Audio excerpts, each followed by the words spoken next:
Now, the Justice and Correctional Services Minister, Ronald Lamola, has described the unrest that's currently taking place in parts of the country as what he calls clear economic sabotage. Lamola said this yesterday during his oversight visit to some of the malls that were vandalized by looters in Gauteng. Let's unpack the term economic sabotage with Sifiso Skenjana, who is Chief Economist and Thought Leadership Executive at IQ Business. Thank you so much for your time this afternoon, Mr. Skenjana. We heard Minister Lamola using that phrase, but we also heard the acting minister in the presidency using that phrase, economic sabotage. What exactly does this mean? What is economic sabotage? Good afternoon, Tammy. It certainly, I think, points to an intention to, inflict harm on existing infrastructure, economic infrastructure, that would result in a certain socio-political outcome. Simply, what it suggests is that there is someone behind, or there is a movement behind what we're currently seeing in the country. And the aim of that movement, or one of the things that they're trying to ensure, is that the more they destroy existing infrastructure, the more desperate the governing party looks in terms of particularly the work that they're doing in trying to bring peace as well as to bring service delivery. And so you damage the infrastructure, you make the opportunity to create service delivery even worse, and therefore then creates, an opportunity to lambast the existing, government on their lack of and the lack of availability of their resources as well as the delivery mechanisms, particularly on services that the ordinary people of the country need. How would one know whether economic sabotage was actually going on?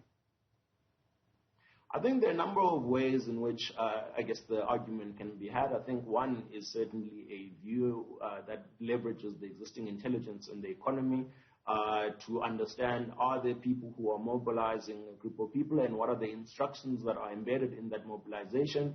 But I think a second one is simply looking at the kind of narrative that follows this kind of, looting and rioting. Will it be around an anti-ANC narrative, and therefore what role will media play, for example, in driving, fair reporting on what the state of the problem in the economy and who are the related parties in, galvanizing the current challenges that we see.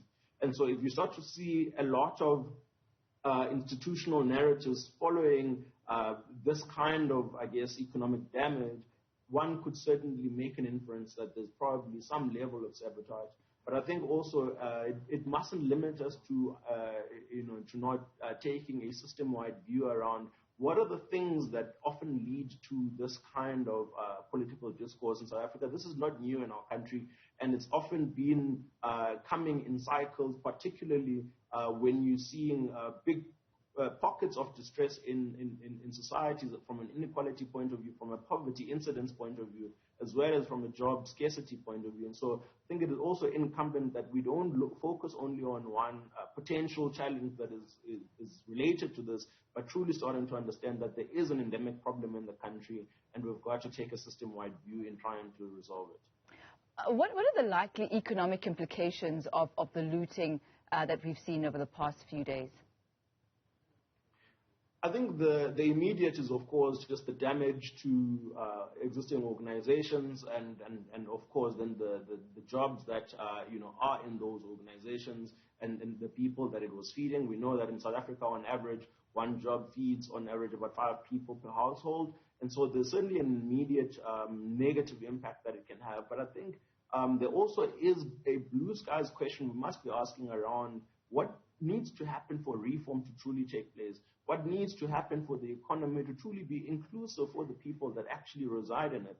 And this could be a Damascus moment for a country that then says, actually, we really need to get serious around more sustainable economic growth and ensuring that we actually live up to the promises of making sure that all South Africans actually benefit in the economy that they exist. And so there certainly could be potential benefit that come out at the end if we all collectively make the right choices around how do we ensure that we build a sustainable economy. But certainly in the short and medium term, it's absolute carnage from a jobs point of view and from an industry capacity point of view. We know that our tax base has already been stretched, And organizations now are certainly going to be pressed from an income point of view, and that's going to result also in government collecting less revenue towards projects like government expenditure and service delivery. And so those are all the things that we're certainly going to see in the short and the medium term.